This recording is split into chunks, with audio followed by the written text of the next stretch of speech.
1980 में मैं एक मस्त मनमौजी आदमी था। kind of a guy.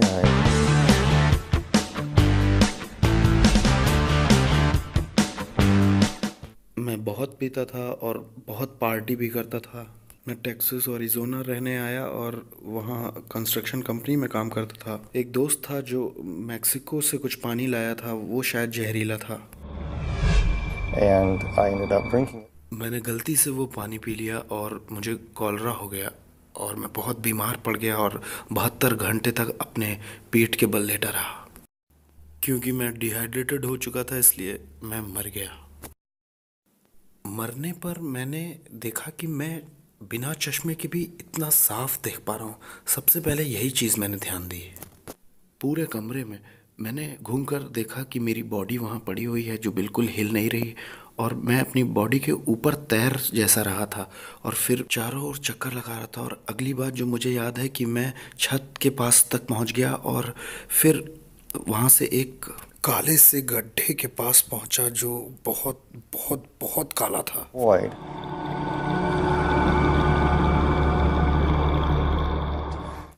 मैंने ध्यान दिया कि कोई मुझसे बात जैसा कर रहा है, जैसे टेलीपैथी में होता है अंदर ही अंदर, वैसे ही।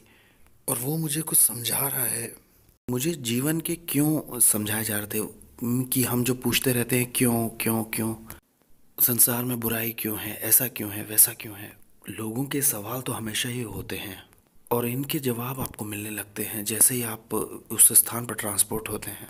उस अंधेरे से एक रोशनी की तरफ मैं बढ़ने लगा और मुझे सब समझ में आता जा रहा था। बस आप समझ जाते हैं, बस अपने आप, और कि आप मरे हैं और क्या हुआ था। अब न्याय होगा और आप जब जा रहे होते हैं तभी आपको सब समझ में आ जाता है कि जो कुछ हो रहा है बिल्कुल सही हो रहा है। हाँ, मैं अंधकार से होते हुए रोशनी की ओर बढ़ रहा था और वहाँ मैंने ध्यान दिया कि उस चट्टान के पास वहाँ रोशनी में कोई बैठा है एक सिंहासन पे। वो जो कोई भी बैठा है वो उसके अंदर से रोशनी निकल रही है, उस व्यक्ति के अंदर से रोशनी आ रही थी। बहुत ही बहुत पावरफुल रोशनी, चमकदार एकदम। उसमें प्रेम, तरस था और गंभीरता और दृढ़ता थी। आप समझ रहे हैं? मैंने सोचा ये कौन है। Who is this? And the basic question. और एक सवाल जो बार बार मेरे जहन में उठ रहा था वो था कि देखो, तुमने इतने खूबसूरत परमेश्वर के वरदान के साथ अब तक क्या किया है। वो यीशु थे जो मुझसे बात कर रहे थे और उन्होंने कहा कि अगर इन पापों के साथ मैंने तुम्हें स्वर्ग आने दिया तो तुम वहाँ भी ऐसा ही करोगे, और ये नहीं हो सकता। पापों के साथ तो ये असंभव है। फिर उसने कहा कि मैं तुम्हें एक ऐसा स्थान दिखाऊंगा जो जो अनजान है, और लेकिन अब वो दिखाया जाएगा। और उसने अपने वस्त्र से कुछ चाबियां निकाली, और जब उसने वो चाबियां निकाली तो उसके कलाई से कुछ बहुत छेद था और उसमें से हड्डी और मांस दिख रहे थे और ये देखना बड़ा भयानक था।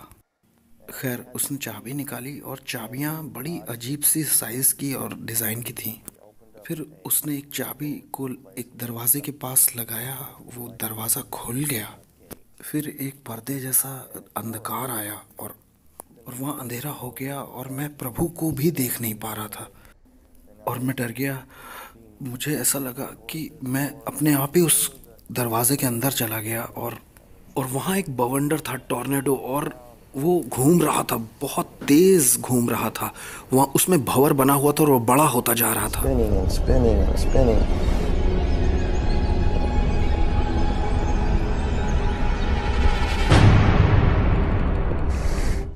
और उसमें से भयंकर बदबू आ रही थी वो, और उसमें से जानवरों की आवाज आ रही थी। The most. अगली बात जो मुझे याद है कि जैसे हिसहिसाने की और बहुत चीखने की आवाजें आ रही थी और बहुत ज्यादा गर्म वो जगह थी। Next thing you know, और अगली बार मैं आसमान में था, आसमान जैसा ही था, और मैं धड़ाक से जमीन पे गिरा। it kind of hurt, and I stood. मुझे थोड़ी चोट लगी, लेकिन जब मैं उठा तो मैंने सोचा मैं कहाँ हूँ, और मेरे चारों तरफ लोग दौड़ाए। ये इंसान कुछ मरे हुए थे और उनमें से कुछ जिंदा थे, मुझे लग रहा था, और वो मुझे पीठ पे थपथपा के मेरा स्वागत सा कर रहे थे और हंस रहे थे। पहले तो वो वहाँ नहीं थे, एक एकदम अचानक वो वहाँ आ गए और कुछ था जो मुझे खटक रहा था। वो अजीब से थे। वो अब बिल्कुल अलग दिख रहे थे। उनकी आंखें पीली और बिल्कुल रेप्टाइल्स की तरह, जैसे छिपकली होती हैं वैसे। फिर मैंने घूम के देखा तो वहाँ मेरा सबसे अच्छा दोस्त था और अब वो कुछ और बन चुका है। वो इंसान तो नहीं रह गए थे और मैंने पूछा कि तुम जो दिखते हो वो तुम हो नहीं, तुम कुछ अलग हो। और इतने में मैंने चारों तरफ देखा कि वो सब जीव जंतुओं में बदल गए और वो अलग थे, भद्दे और डरावने किस्म के। वो बिगड़ गए हैं और जीन जंतुओं की तरह, जैसे रेप्टाइल्स, मगरमच्छ, न जाने क्या, बिल्कुल टेढ़े मेढ़े हो गए हैं और बदबू आ रही है सड़ी सब्जियों की तरह।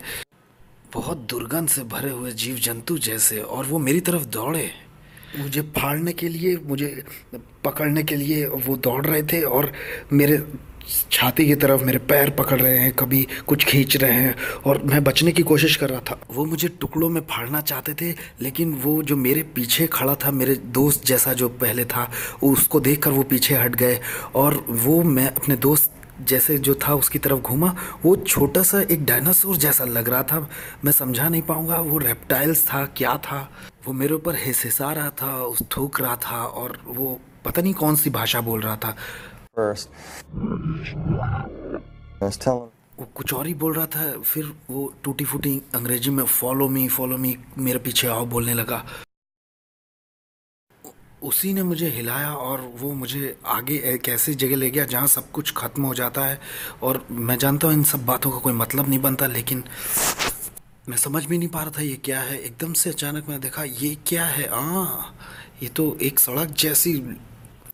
और फिर उसने, मतलब उस जंतु ने अपने हाथ से उस हॉरिजॉन को फाड़ दिया और उसके अंदर मुझे ले गया। और वो, मैं उसी के द्वारा ही अंदर जाने लगा, मतलब मैं बढ़ने लगा।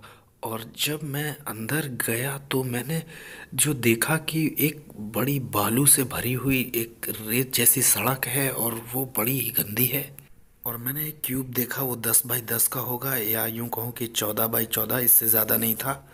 सही डायमेंशंस तो नहीं बता पाऊंगा, लेकिन छोटे छोटे क्यूब्स थे और वो कई कतारों में थे, एक के ऊपर एक थे और उसमें आदमी बंद थे। और वो, मतलब ऊपर छत से भी वहाँ कतार पर कतार बनी हुई थी और अलग अलग कमरे जैसे थे। वो जेल जैसी थी, सेल्स और क्यूब में सेल्स। सोचिए, इन क्यूब्स में कुछ तो लोग थे और कुछ खाली थी, जिसमें लोग आने का इंतज़ार किया जा रहा था, जैसे मैं या मेरे जैसे लोग आने वाले थे। वहाँ एक के बाद एक सेल में आदमी आदमी थे और वो अलग अलग तरह से दुख पा रहे थे। और वो बड़ा दुखदाई नाइटमेयर्स जैसा, सपने जैसा था उनके लिए। वो अच्छी तरह तो जीवन नहीं बिता रहे थे, वो बिल्कुल नाइटमेयर ही था उनके लिए। there. And as we were और जैसे जैसे मैं जा रहा था मैं समझा कि नर्क कोई छोटी जगह नहीं है, बहुत बड़ी जगह है। मैं तो सिर्फ कुछ हिस्से ही देख पाया था, जिसे पिट कहा जाता है। और उसने कहा कि तुम्हें दिखाने के लिए बोला गया है। उसने कहा कि मुझे पीछे आओ और देखो, सड़क के बीच आकर के ये और अलग तरह के कीड़े मकोड़े वहाँ रेंग रहे थे। और इन क्यूब्स में अलग अलग स्तर के उन्हें दुख दिए जा रहे थे और कुछ में तो डीमंस जा रहे थे और अलग अलग दुख दे रहे थे।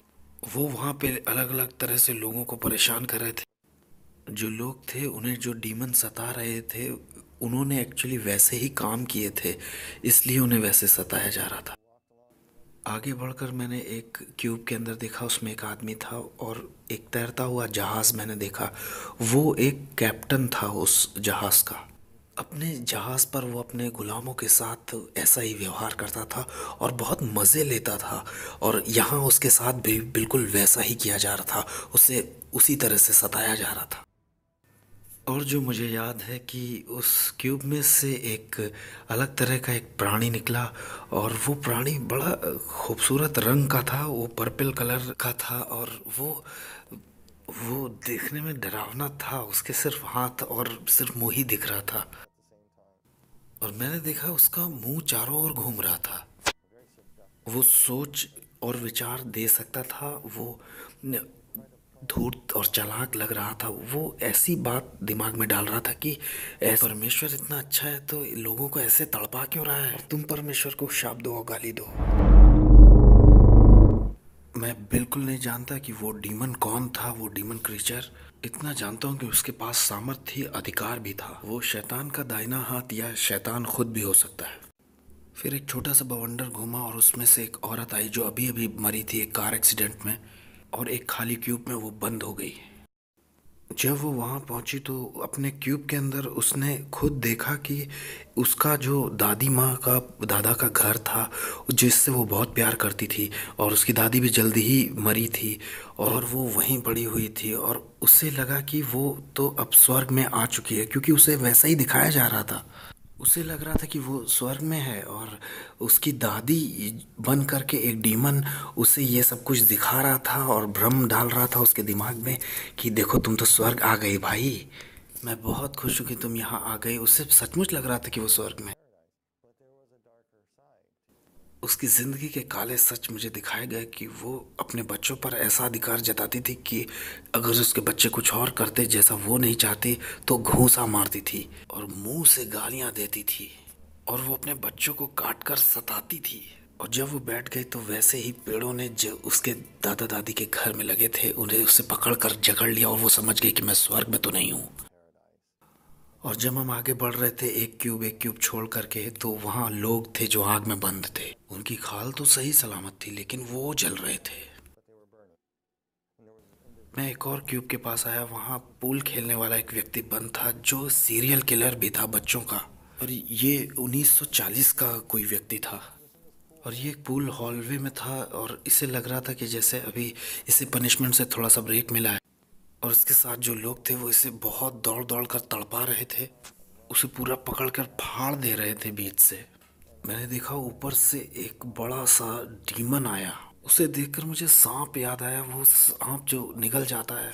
और कुछ छोटे से डीमन आए जो नाराज हो रहे थे कि हमें हमारा मौका नहीं मिला इस आदमी के साथ खेलने का और तड़पाने का। वो सब उसे खा जा रहे थे और वो फिर बन जा रहा था। मैं जानता हूँ ये थोड़ा सुनने में अजीब लगता है लेकिन ऐसा हुआ। और फिर छोटे छोटे फुट 3 फुट के डीमंस आए और वो उस पर कूद पड़े, फाड़ दिया, उसे मार रहे थे और नोच रहे थे। इस आदमी को कोई भी आराम नहीं था कभी भी, और इसने जो कुछ किया था इसे बिल्कुल वैसा ही लौटाया जा रहा था, और उससे भी ज़्यादा इसे भरना पड़ रहा था। फिर आगे बढ़ के मैं क्यूब को देख रहा था और उसमें एक औरत थी। वो उसने अच्छे कपड़े पहने थे और वो प्रोस्टिट्यूट थी, वेश्या।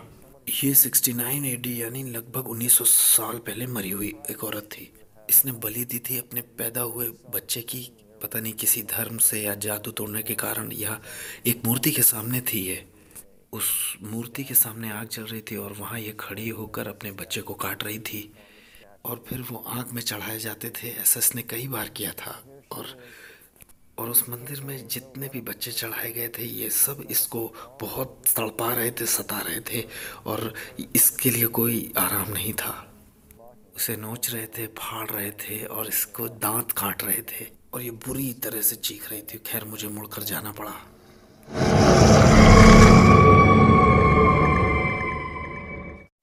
आगे चलकर वहाँ एक और औरत थी जो जादू टोना करती थी, काला जादू, और वो जादूगरनी थी। और मैं जानता था कि वो कई सौ साल पहले मरी थी, और वो एक कॉफिन में बंद थी बहुत समय से, और कई सौ सालों से वो खुला नहीं था, और जब जब खुलता तो डीमंस उसे तड़पाते थे।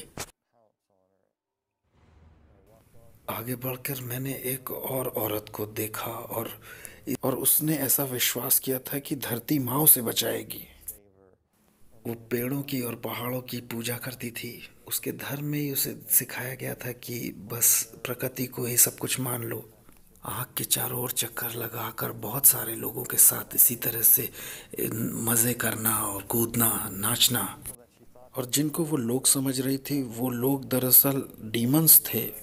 वो उससे कह रहे थे कि तुमने ये किया, ये देखो पत्थर, तुमने लगता था पत्थर बचाएगा तुम्हें, ये लो पत्थर।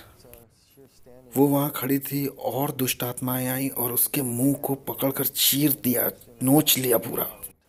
और भी चेहरा नोच रहे थे और उससे कह रहे थे, उससे बात करके कह रहे थे कि तुम्हें कोई नहीं बचाएगा, ना पत्थर ना कुछ।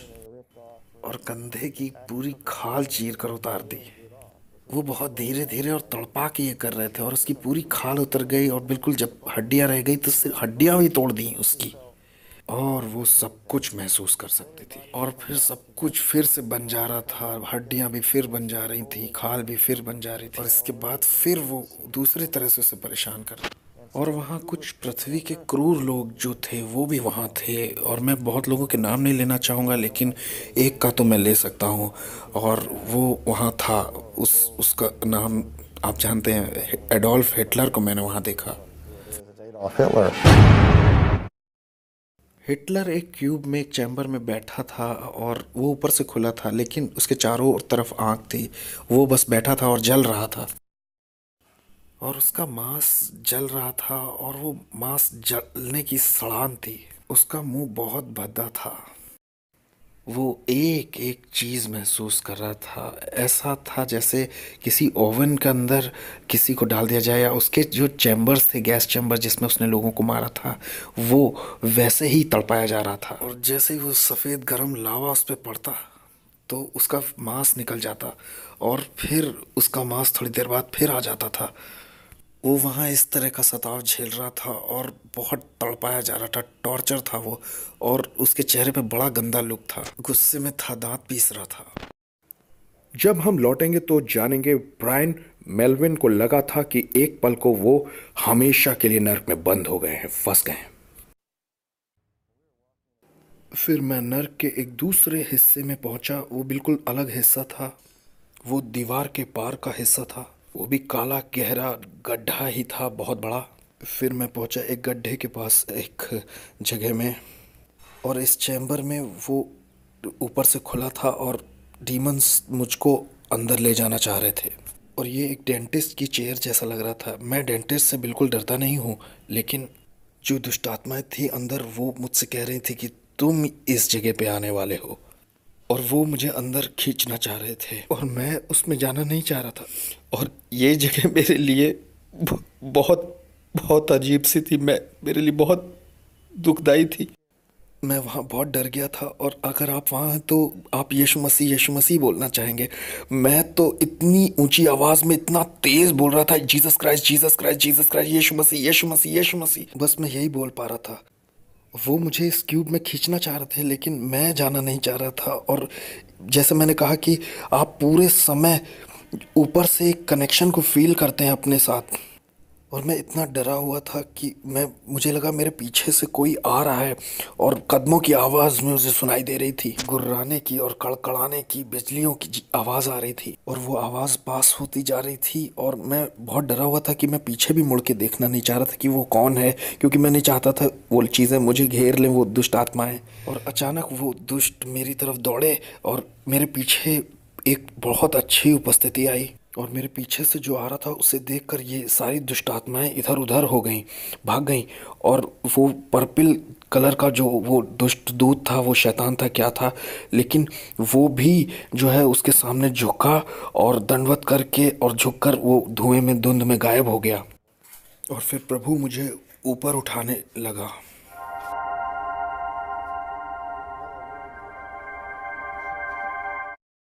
और वो यीशु के हाथ थे, उसने मुझे ऊपर निकाला। ये हिस्सा तो मुझे सही तरह से याद है। उसने मुझे बाहर निकाला। मैं समझ पा रहा था कि मैंने उसे क्रूस पे चढ़ाया है और वो जिन हाथों से मुझे उठाया था वो हाथ, उसे मांस दिख रहा था, हड्डी दिख रही थी। ये सब मैंने करवाया। And he carried me. और फिर भी उसने मुझे बाहर निकाला और फिर मैं तैरता हुआ उस गड्ढे से ऊपर आया, उस अथाह कुंड से। और यही मुझे याद है। और मैं सीधे ऊपर बाहर आ गया।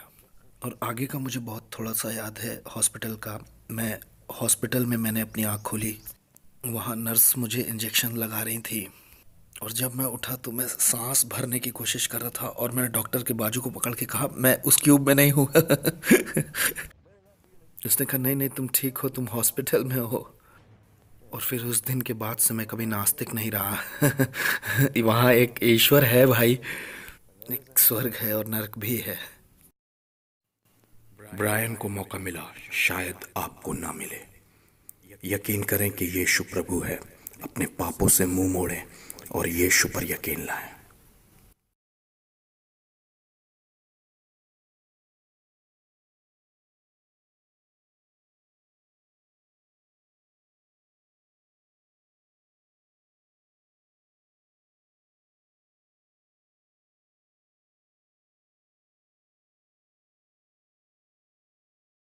मूर्ति के सामने आग जल रही थी और वहाँ ये खड़ी होकर अपने बच्चे को काट रही थी और फिर वो आग में चढ़ाए जाते थे। ऐसा इसने कई बार किया था और उस मंदिर में जितने भी बच्चे चढ़ ये हिस्सा तो मुझे सही तरह से याद है। उसने मुझे बाहर निकाला।